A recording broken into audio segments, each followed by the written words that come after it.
ओम गण गणपति नमः। ओम नमः शिवाय। कर्पूर गौरम करुणावतारम संसार सारम भुजगेंद्रहारम सदा वसंतम हृदयारविंदे भवम भवामी सहितम नमामि। मेरे चैनल पर आप सभी का हार्दिक स्वागत है। आज हम श्रावण मास महात्म्य के तीसरे अध्याय का पाठ करेंगे। इस अध्याय में नक्त व्रत के बारे में बताया गया है। पाठ आरंभ करने से पहले आपसे अनुरोध करूंगी, जो भी मेरे चैनल पर नए जुड़े हैं वो मेरे चैनल को लाइक, शेयर और सब्सक्राइब कर लें और बेल आइकन को दबाकर उसे ऑल पर सेट कर लें। तो अब हम अपना तीसरा अध्याय आरंभ करते हैं। सनत कुमार भगवान शंकर से बोले, आपने व्रत समुदाय का उद्देश्य बताया, परंतु मेरी जिज्ञासा शांत नहीं हुई है। आप विस्तार पूर्वक इन व्रतों को बताने की कृपा करें। आप खोलकर मुझे समझाएं, जिसे सुनकर मैं कृतकृत्य हो जाऊं। सनत कुमार की प्रार्थना पर भगवान महादेव बोले, जो भक्त श्रावण मास को नक्त व्रत कर व्यतीत करता है वह संपूर्ण वर्ष इस नक्त व्रत का फल भोगता रहता है।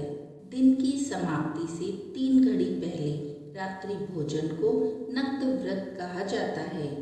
नक्त व्रत भोजन में सूर्यास्त से 3 घंटे पहले के समय को छोड़कर शेष समय लिया जाता है। सूर्यास्त से पहले के 3 घंटों को संध्या काल कहा जाता है। संध्या काल में आहार, मैथुन, निद्रा और स्वाध्याय करना वर्जित है। अब मैं तुम्हें गृहस्थ और सन्यासी के भेद से नक्त भोजन की 2 प्रकार की व्यवस्था बताता हूँ। ध्यान पूर्वक सुनो। जब सूर्यदेव के मंद होने पर अपने शरीर की छाया दुगनी हो जाए, उस समय को सन्यासी के लिए नक्त भोजन व्रत कहा है। शास्त्रों में गृहस्थ के लिए नक्षत्र के उदय होने पर रात्रि भोजन करने को नक्त भोजन व्रत कहा है। शास्त्रों में सन्यासियों के लिए रात्रि काल में भोजन निषिद्ध हो जाने से दिन के अष्टम भाग में भोजन करना बताया गया है। गृहस्थी को विधि द्वारा रात्रि में नक्त व्रत का भोजन करना चाहिए। सन्यासी, विधवा तथा विधुर को सूर्यास्त से पहले ही भोजन करने का विधान है। पुत्रवान, आश्रयहीन तथा स्त्री विहीन पुत्रवान विधुर को रात्रि में भोजन करना निषिद्ध है। श्रावण मास में नक्त व्रत करने वाले प्राणी उत्तम गति को प्राप्त होते हैं। श्रावण मास के प्रारंभ होने पर प्रतिपदा तिथि में प्रातःकाल मनुष्य यह प्रतिज्ञा करे कि मैं पूरे श्रावण मास में ब्रह्मचर्य का पालन करूंगा तथा प्रतिदिन प्रातः स्नान करूंगा। नक्त व्रत, रात्रि शयन तथा अन्य प्राणियों पर दया भाव रखूंगा। वह यह भी संकल्प करे कि यदि मैं इस व्रत के प्रारंभ होने के बाद और इस व्रत की समाप्ति से पूर्व मर जाऊं, तो हे भगवान, उस स्थिति में आपके प्रसाद से मेरा व्रत परिपूर्ण हो जाए। नक्त व्रत करता हुआ प्राणी मुझे अति प्रिय हो जाता है। ब्राह्मण द्वारा या स्वयं रुद्र का 1 मास तक जो अभिषेक करता है, उस पर मेरी सदैव कृपा दृष्टि रहती है, क्योंकि मुझे जलधारा अति प्रिय है। श्रावण मास में जो प्राणी अधिक स्वादिष्ट भोजन या उपयोगी वस्तु ब्राह्मण को देता है वह मुझे बहुत प्रिय है।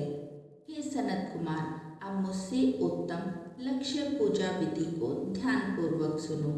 लक्ष्मी की इच्छा प्राप्ति वाला मनुष्य बिल्व पत्रों से, शांति की कामना करने वाला मनुष्य दुर्वाओं से तथा आयु की इच्छा वाला मनुष्य चंपा के फूलों से भगवान श्री हरि की पूजा अर्चना करे।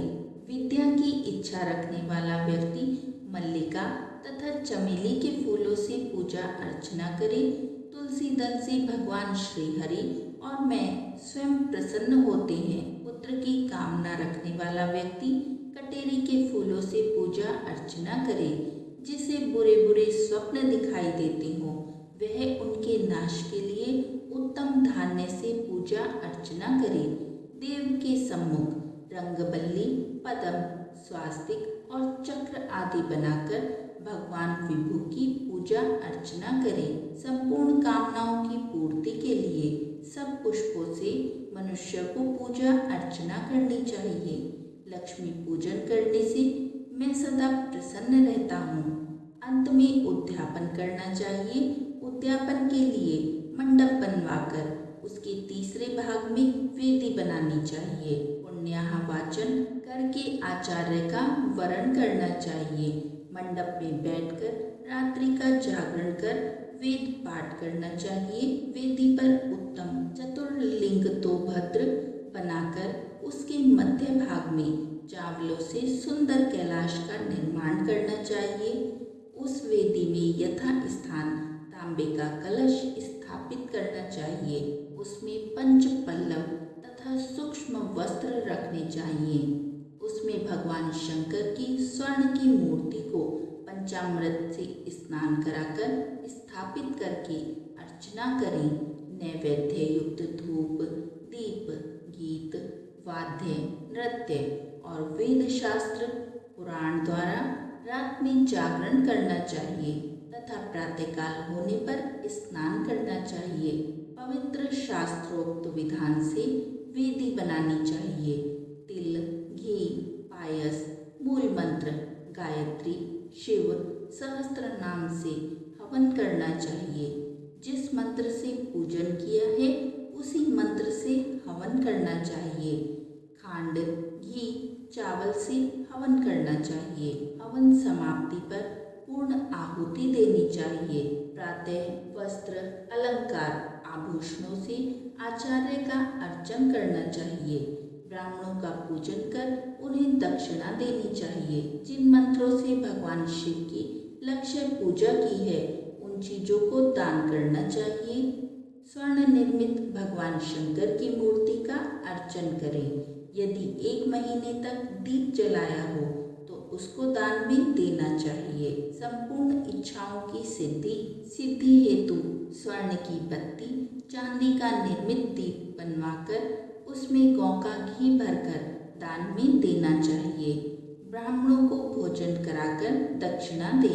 इस प्रकार जो मेरी अर्चना करता है मैं उस पर सदैव प्रसन्न रहता हूँ। जो मनुष्य श्रावण मास में अपनी प्यारी वस्तु का त्याग करता है वह मुझे अर्पण की जाती है। तो हे मुनि, उस फल को सुनो। इस लोक में तथा परलोक में वह वस्तु लाख गुना होकर मिलती है। निष्काम भाव से त्यागने पर उत्तम गति की प्राप्ति होती है। जो भक्त मेरा रुद्र पाठ करता है वह प्रति अक्षर करोड़ वर्ष तक रुद्रलोक में निवास करता है। पंचामृत के अभिषेक से मोक्ष की प्राप्ति होती है। श्रावण मास में धरती पर सोने वाले मनुष्य को हाथी दांत से बनी हुई या चंदन के निर्मित नवरत्न से जड़ी हुई मृदु गरुड़ चिन्ह वाली रुई से भरी कपड़े की रजाई और तकियों से संपन्न शैया प्राप्त होती है। वह शैया उसे सुंदर स्त्री, अन्न, रत्नों से विभूषित मिलती है। श्रावण मास में जो आदमी ब्रह्मचर्य का पालन करता है उसका वीर्य अत्यधिक पुष्ट हो जाता है। तेजस्वी, बल, शरीर दृढ़ता और धर्म कार्य में समस्त उपकारी चीजें उसे मिल जाती हैं। जो आदमी इस मास में मौन व्रत को धारण करता है वह श्रेष्ठ वक्ता होता है। मौन व्रत दिन या रात या भोजन के समय रखा जा सकता है। मौन व्रत में यदि मनुष्य घंटा तथा पुस्तकें दान करता है तो उसको सब शास्त्रों की जानकारी स्वयं प्राप्त हो जाती है। यह मौन व्रत के प्रभाव से बृहस्पति के समान बुद्धि वाला बन जाता है। मौन व्रत करने वाले मनुष्य की किसी से कलह नहीं होती है। इस प्रकार श्रावण महात्म्य का ये तीसरा अध्याय यही समाप्त होता है। कोई त्रुटि हुई है तो क्षमा कीजिए। बोलिए ओम नमः शिवाय। नारायण नारायण।